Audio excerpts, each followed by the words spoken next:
Hack کرنے کا عمل دنیا بھر میں بڑے پیمانے پر ہوتا ہے۔ ماضی سے اب تک حساس ترین اداروں اور سرکاری اداروں کی ویب سائٹ تک کو ہیک کیا جاتا رہا ہے۔ ہیڈ آفس کے مین سرور تک رسائی اہم ترین شخصیات کے ذاتی اکاؤنٹ سے لے کر ایک عام آدمی تک کے اکاؤنٹس، کمپیوٹرز اور موبائلز بھی ہیک ہوتے رہے ہیں۔ دنیائے سائبر میں اس ہیکنگ کو سائبر کرائم کی نظر سے دیکھا جاتا ہے، جو بڑا اور گھناؤنا جرم شمار ہوتا ہے، جس کی سزائیں بھی اس قدر کڑی سے کڑی رکھی گئی ہیں۔ سب سے پہلے جاننا ضروری ہے کہ اکاؤنٹ ہیک کیسے کیا جاتا ہے۔ اس کے ساتھ ساتھ یہ بھی جاننا بہت ضروری ہے کہ آپ کے اکاؤنٹس کے ذریعے کوئی آپ کی لوکیشن، گھر کا ایڈریس بھی ٹریس کر سکتا ہے۔ اکاؤنٹس ہیک کرنے والے اس عمل کو بہتر طریقے سے جانتے ہوں گے، تاہم ہم اپنی معلومات کے مطابق یہاں پر کچھ معلومات فراہم کرنے کی کوشش کرتے ہیں۔ آگے بڑھنے سے پہلے آپ سے ایک چھوٹی سی گزارش کرتے چلیں کہ اگر آپ نے ابھی تک ہمارا چینل سبسکرائب نہیں کیا تو جلدی سے سبسکرائب کر لیں۔ اکاؤنٹس ہیک کے بہت سے طریقے ہیں۔ عموماً ہیکنگ میں پہلے ایک نقلی پیج بنایا جاتا ہے اور پھر اس نقلی پیج کا لنک اس یوزر کو ای میل کر دیا جاتا ہے جس کا اکاؤنٹ ہیک کرنا ہوتا ہے۔ اس لنک پر کوئی دلچسپ غیر معمولی معلومات، تصویر یا ویڈیو دی ہوئی ہوتی ہے جو عموماً کسی کو بھی اپنی طرف مائل کر سکتی ہیں۔ جب یوزر اس نقلی فیس بک پیج کے لنک پر کلک کرتا ہے تو وہ پیج اس سے یوزر نیم اور پاس ورڈ مانگتا ہے۔ جب یوزر اس پیج میں اپنا یوزر نیم اور پاس ورڈ لکھ کر لاگ ان کرتا ہے تو اس کے اکاؤنٹ کی مکمل تفصیل اس شخص کو مل جاتی ہے جس نے وہ لنک بھیجا تھا۔ اکاؤنٹ کی تفصیل اس جعلی اکاؤنٹ بنانے والے کے پاس پہنچ جاتی ہے۔ بہت سے لوگ فیس بک کے ذریعے اپنی کچھ چیزیں لائک کرنے والے کے لیے دوسرے سے کہتے ہیں اور اس طرح لائک کے چکر میں آپ کی معلومات ہی اس کے پاس چلی جاتی ہے۔ دراصل آپ جس صفحے پر لاگ ان ہو رہے ہوتے ہیں وہاں اگر آپ URL بار یعنی لنک پر غور کریں تو وہ فیس بک یا جی میل کا ایڈریس نہیں ہوگا بلکہ وہ کوئی ویب سائٹ کا URL، مگر آپ کے سامنے جو پیج آ رہا ہوگا وہ کسی فیس بک یا جی میل کا ہوگا۔ دراصل اس میں بالکل ایک جیسے ڈیزائن کا صفحہ استعمال کیا جاتا ہے جس سے لوگ بہت جلد دھوکہ کھا جاتے ہیں۔ ان کی لاگ ان ڈیٹیلز چوری ہو جاتی ہیں اور انہیں پتہ بھی نہیں چلتا۔ بہت سے افراد آن لائن خریداری کے لیے یا کسی غیر ضروری ویب سائٹ تک رسائی کے لیے وہاں پر موجود ویب سائٹ اوپن کرتے ہیں تو ایک پیج فراہم کر دیا جاتا ہے۔ اس پیج پر ایک اکاؤنٹ کریٹ کرنے کا کہا جاتا ہے جس کے لیے ای میل اور پاس ورڈ بھی مانگا جاتا ہے۔ اس طرح بھی آپ کا میل اور پاس ورڈ متعلقہ فرد کے پاس چلا جاتا ہے۔ ہیکنگ یا کسی کی لوکیشن معلوم کرنے کا ایک آسان اور بہترین طریقہ یہ بھی استعمال کیا جاتا ہے کہ مختلف ویب سائٹس کا لنک آپ کو ان باکس یا ای میل کیا جاتا ہے جس کا مقصد صرف اور صرف آپ سے اس لنک پر کلک کروانا ہوتا ہے۔ آپ کے ایک کلک کے ذریعے آپ جس بھی انٹرنیٹ سے لاگ ان ہوتے ہیں اس انٹرنیٹ کا IP ایڈریس فوراً اس ہیکر کے پاس چلا جاتا ہے۔ IP ایڈریس بنیادی طور پر آپ کے انٹرنیٹ کی لوکیشن ہوتا ہے۔ IP کے ذریعے معلوم ہو جاتا ہے کہ اس وقت آپ کس ایریا میں موجود ہیں۔ اگر یہ کہا جائے کہ فیس بک یا کوئی بھی اکاؤنٹ ہیک نہیں ہو سکتا تو ایسا نہیں ہے، البتہ احتیاطی تدابیر کے ذریعے ممکنہ حد تک کم سطح کے ہیکر سے بچا جا سکتا ہے۔ جہاں تک رہی بات مکمل طور پر سیکیور کرنے کی تو اس کے لیے آپ اپنی اہم معلومات ہرگز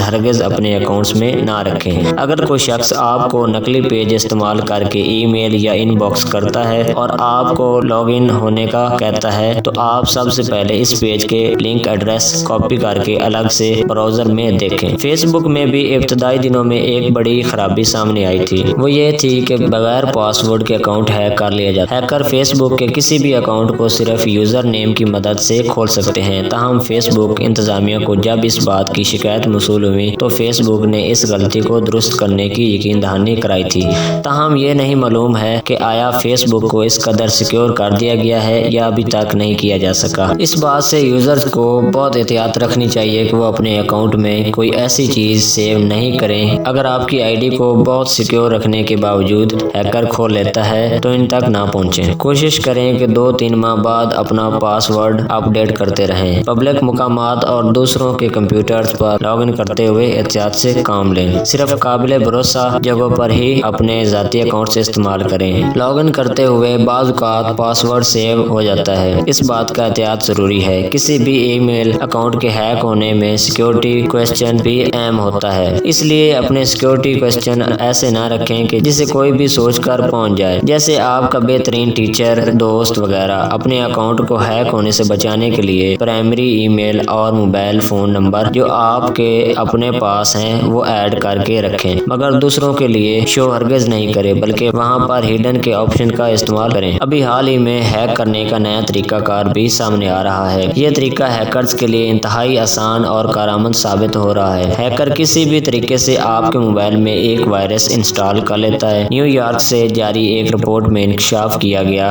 کہ سینکڑوں ہزاروں مقبول ترین موبائل ایپس آپ کے پرائیویٹ اور حساس ترین ڈیٹا پر نظر رکھتی ہیں اور معلومات چوری بھی کرتی ہیں۔ ٹیکنالوجی کمپنی ووکیٹو کی تحقیق سے معلوم ہوا ہے کہ فیس بک، وائبر اور اینٹی وائرس کے علاوہ درجنوں مقبول ترین گیمز بھی صارفین کی ایسی معلومات طلب کرتی ہیں کہ جن تک ان کی رسائی نہیں ہونی چاہیے۔ یہ ایپ صارفین کی تصاویر، ویڈیوز، میسج، کال کی معلومات، لوکیشن اور یہاں تک کہ مائکرو فون اور اسپیکر کی آواز بھی ریکارڈ کر سکتی ہیں۔ ماہرین کا کہنا ہے کہ یہ معلومات عام طور پر صارفین کو اشتہارات بھیجنے کی غرض سے اکٹھی کی جاتی ہیں، لیکن ہمیں نہیں معلوم کہ ان کا اور کیا استعمال ہوتا ہے اور یہ معلومات کس کس کے پاس جا سکتی ہیں۔ پرائیویٹ معلومات تک غیر مناسب اور ضرورت سے زائد رسائی حاصل کرنے والے ایپس میں اینٹی وائرس ایپس سرفہرست ہیں۔ اس کے بعد وائبر اور فیس بک کا نمبر آتا ہے۔ اس کے لیے سب سے آسان طریقہ یہ ہے کہ جب بھی ایپ انسٹال کرنے لگیں وہاں پر موجود ہوتا ہے کہ آپ ایپ ڈاؤن لوڈ کرنے کے لیے کن کن چیزوں کے لیے الاؤ کر رہے ہیں۔ ہیکنگ میں سب سے بڑی غلطی ہماری اپنی ہوتی ہے۔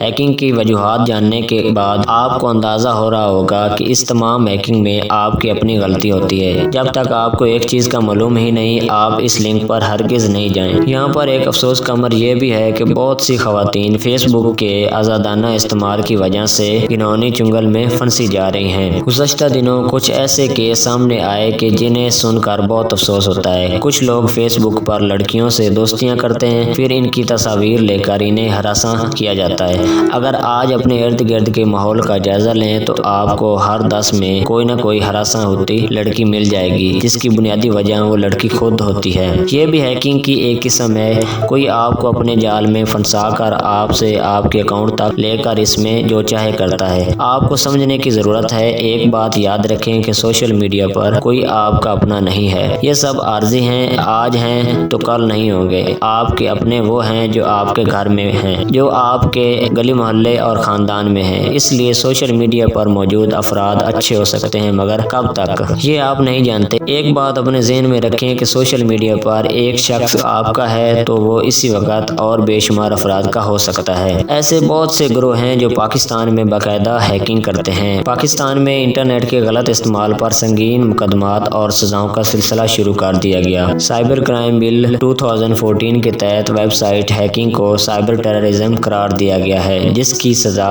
14 سال قید اور 5 کروڑ روپے تک جرمانہ تجویز کیا گیا۔ انٹرنیٹ یا موبائل پر کسی خاتون کی کردار کشی کرنے والا شخص کو 1 سال قید ہو سکے گی۔ بل میں انٹرنیٹ پر بذریعہ فیس بک، ٹویٹر یا کسی اور سوشل نیٹ ورک پر کسی دوسرے کی شناخت اپنانے پر 6 ماہ تک کی قید تجویز کی گئی ہے۔ قومی اسمبلی کی قائمہ کمیٹی برائے انفارمیشن ٹیکنالوجی نے سائبر برانچ کرائم بل 2015 کے تحت سوشل میڈیا پر غلط پروپیگنڈا کرنے والوں کو سالوں قید اور لاکھوں جرمانہ ہو سکتا ہے۔ اسی طرح سرکاری ویب سائٹس ہیک کرنے کی کوشش میں 7 سال قید اور 50 لاکھ جرمانہ ہو سکتا ہے، اور کسی شخص کی شہرت یا پرائیویسی کو نقصان پہنچانے کی صورت میں 3 سال قید اور کئی لاکھ جرمانہ ہو سکتا ہے۔ فیس بک کے بارے میں ایک بات جان لینا ضروری ہے۔ فیس بک میں اسلام دشمنی کوٹ کوٹ کر بھری ہوئی ہے۔ فیس بک کو غیر جانبدار نہیں کیا جا سکتا۔ فیس بک نے فلسطینی صحافیوں اور میڈیا سینٹرز کے اکاؤنٹس بلاک کر دیے۔ اس طرح کشمیر میں آزادی کی تحریکوں سمیت بے شمار کشمیریوں میں آواز بلند کرنے والوں کے اکاؤنٹس کو بلاک کیا گیا۔ یہ فیس بک ہی تھی کہ جس نے نبی اکرم صلی اللہ علیہ وسلم کی شان مقدس میں نعوذ باللہ گستاخانہ خاکوں کی نمائش کا اعلان کیا تھا۔ اگر آپ کو ہماری یہ ویڈیو اچھی لگی ہے تو اسے لائک اور شیئر ضرور کریں۔